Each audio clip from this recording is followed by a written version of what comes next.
they sent her there because they're having trouble with the outreach to the Hispanic community. And someone in the Biden White House said, you know what'll nail down these Latinx people in our camp forever? We're going to compare them to breakfast tacos in San Antonio. And like 25 other people, Buck, because like 25 people read this speech before it was given. Probably 25 people helped write it. No one said, hey, should we be calling the Latino people tacos? Did you see Marco Rubio changed his profile picture to a taco, which is really, really funny. And it's just so incompetent. And it's not even Joe Biden doing this. This is the brilliant Dr. Jill Biden. She's a doctor. She didn't read this and think, hey, maybe I shouldn't be comparing Latino people to tacos.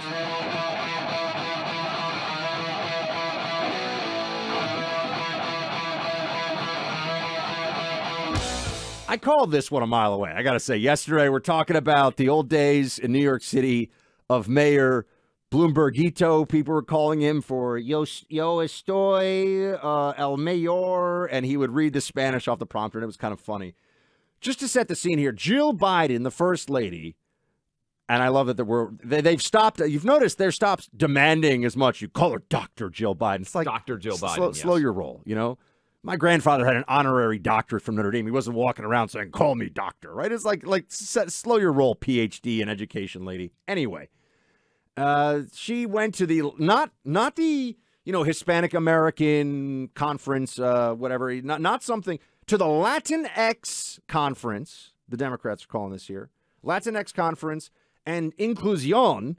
It was an X, it was spelled with an X, to be very clear. This is gender neutral. So annoying. I know. Gender neutral pandering to the Hispanic community in America. And I think on a bipartisan basis, the Hispanic community has made it very clear they do not like the term Latinx by a 95 or 99 to 1 mark. They're like, stop that. This is the white liberals obsessed with diversity and inclusion, don't care what the Hispanic community actually wants. They want to pander, and they want to pat themselves on the back for it.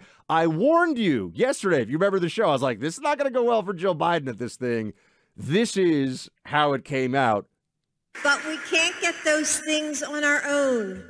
Raul helped build this organization with the understanding that the diversity of this community, as distinct as the Bogotas of the Bronx, as beautiful as the blossoms of Miami, and as unique as the breakfast tacos here in San Antonio. I just want to say hello to all the unique breakfast tacos.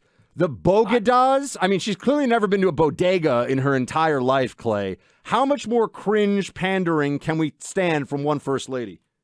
Everyone who was involved in this speech should be fired and maybe walked through the White House and made to put bags over their heads and just be walked out in infamy.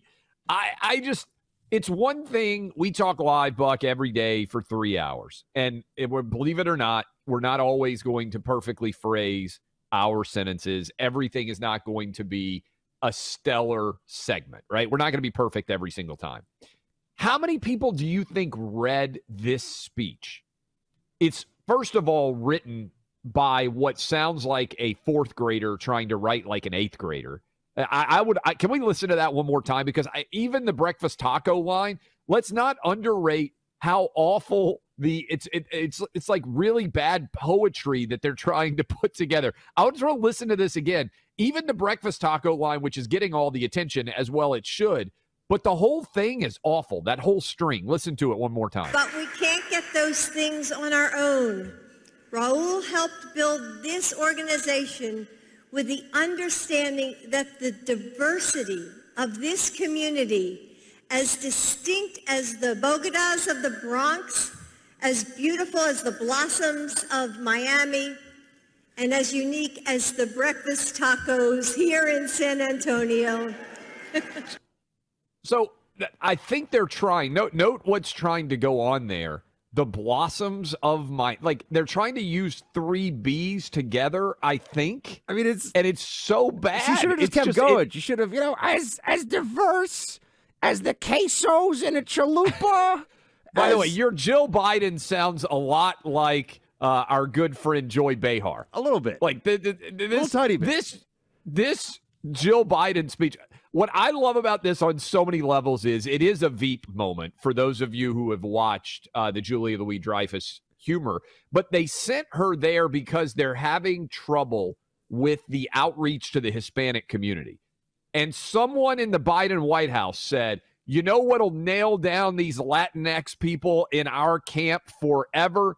We're going to compare them to breakfast tacos in San Antonio. And like 25 other people, Buck, because you know like 25 people read this speech before it was given. Probably 25 people helped write it. No one said, hey, should we be calling the Latino people tacos? Did you see Marco Rubio changed his profile picture to a taco, which is really, really funny. And it's just so incompetent. And it's not even Joe Biden doing this. This is the brilliant Dr. Jill Biden. She's a doctor. She didn't read this and think, hey, maybe I shouldn't be comparing Latino people to tacos. America is as beautiful as a mosaic of taquitos. I mean, you just wonder at what point they would have the self-awareness to understand that this level of pandering was going to backfire.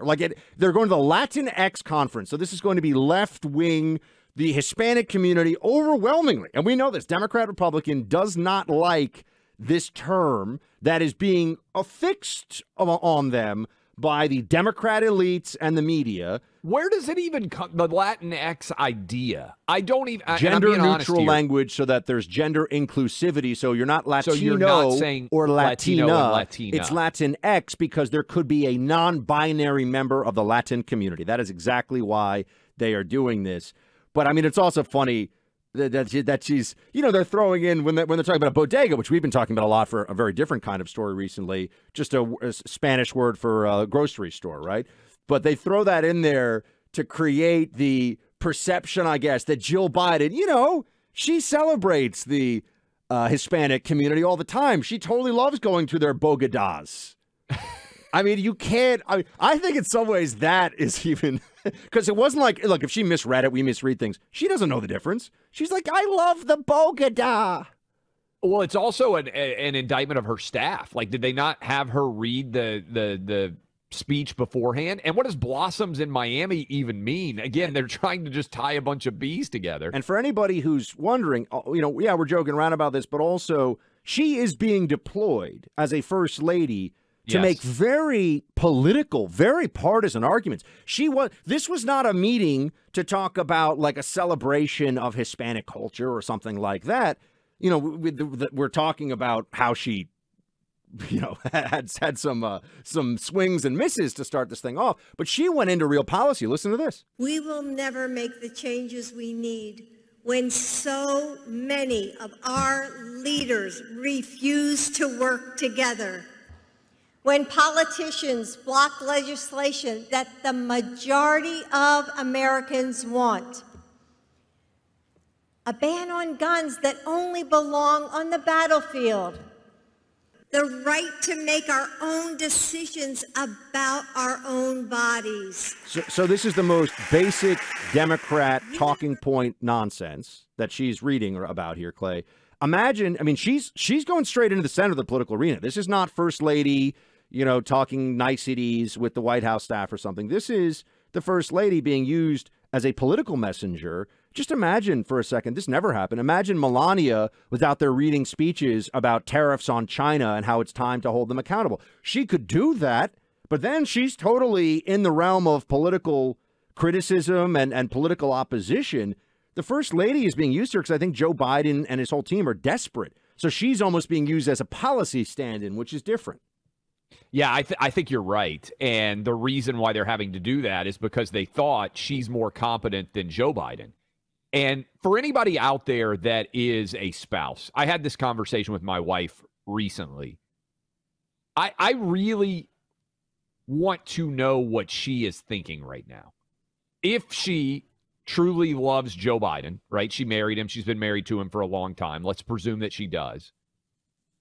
What in the world can she be thinking, Buck, watching her husband descend into an abject failure, a laughingstock, and also knowing and seeing likely far worse than what we're seeing in public. Because as bad as we think Joe Biden looks, that is Joe Biden at his apex. That is Joe Biden absolutely prepared as much as he can. What is she seeing and hearing him do on a daily basis?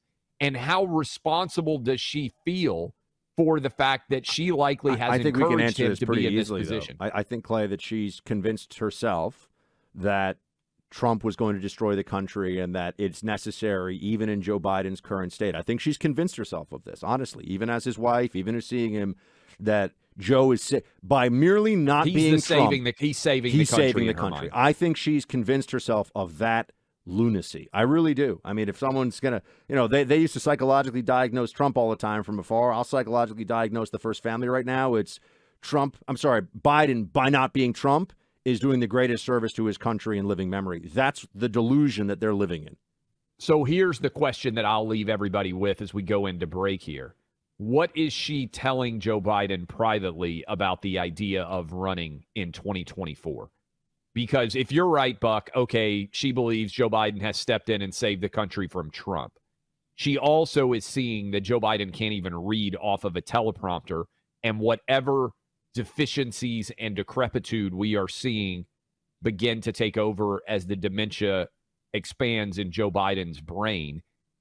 What is she telling him right now going forward? I think you're right, Buck, that they're trying to give her a heavier lift because they know Joe Biden isn't capable of carrying that load. And then she just goes right out and blows it with the breakfast tacos line, which is so incompetent. It does feel like a scene from Veep. Oh, yeah. I mean, she was one step away from saying, and I carry a little jar of salsa around all the time with me because I celebrate your culture so much. I mean, the pandering was at a level where you just go, who could think this is a good idea? Only an elitist white liberal who has actually no connection whatsoever to the Hispanic community. That's what you saw. And it legitimately makes me wonder who's on her staff and how did they set her out to read that speech. It's incompetence on an epic scale. Ridiculous. They should all be fired. Ridiculous. For being idiots. Neglected to mention, Buck, happy Taco Tuesday to Jill Biden. It would be really funny if she just remember when Trump tweeted out the picture of him like on was it Cinco de Mayo with saying, the taco like, bowl from Trump Tower? Yeah, sure. Yes. Which was, I thought, really funny, showing he had a sense of humor. She won't do it because people will lose their minds. Just on a culinary note, Clay, I've never understood. I just feel like the soft taco is always better than the hard shell taco. But there's some people out there who are big hard shell taco fans. Do you eat Taco Bell? I can't. When is the last time you had Taco Bell? Oh, my God. Have you ever had Taco Bell? When I was a kid doing road trips with my family, we used to get Taco Bell all the time. Because of the gluten thing, man, I'm a bad person to ask. I can't. My boys are obsessed with Taco Bell. Like, if you told them right now, if I went downstairs, they're obviously home for the summer right now, and I said we can go to any fast food restaurant in the city, they would go Taco Bell in a heartbeat. And the reason you bring up the soft taco versus the hard taco, I'm a hard taco guy. You're a hard taco guy. I like the hard taco better than. Sometimes you go off the rails, Clay. I don't know. Well, so it's frustrating sometimes with the hard taco the way it crumbles, but I like it better because the soft taco a lot of times gets soggy with the meat in it and everything else, and I don't like the soggy taco. NYC team here is agreeing with you, by the way. They're hard taco people too. I don't know what's going on. Hard taco all the way. I got all my soft taco people out there saying, "Buck, you know what's right." I do, and let me give a shout out to Taco Bell. They brought back the Mexican pizza. That was my go-to, and then they canceled the Mexican pizza from their menu. The Mexican pizza is fantastic, so I'm glad they've got those back. But it would be really funny, since it's Taco Tuesday, if Jill Biden kind of made fun of herself and was like, "Hey, excited to celebrate Taco Tuesday." Instead, she's apologized to the Hispanic journalist community, has criticized her, and she just looks so incredibly incompetent. Don't you think it'd be funny if she just posted a photo and she was like, "Hey, nobody's perfect, but I've always loved Taco Tuesdays"? I actually think that would be kind of funny. If this administration was smart, I think they would try to make a joke out of it, showing a little bit of humility and just a little bit of humor, of like normalcy would Yes. be a great thing in general, I think, for this White House. Because, they act like Trump was always so horrible. Trump, there was funny stuff going on all the time. It was actually amusing a lot of the time. Trump would laugh about things, and, there was the Jimmy Fallon tussling up the hair thing. But no, they take themselves very seriously in this White House, even though everyone else thinks they're a joke. That's true. And I do think humor would register in a real way. Who was the last president that could do something that made you laugh? Obama actually was pretty good at delivering a joke. I thought Clinton was pretty good. George W. Bush, I think, had a pretty good sense of humor. But it feels to me, and I thought Trump at times leaned into sort of mocking the caricatures that existed surround him. But I don't feel like Biden has been able to at all. And I think that's one of the big issues that he has among many others. He's just not a very likable person.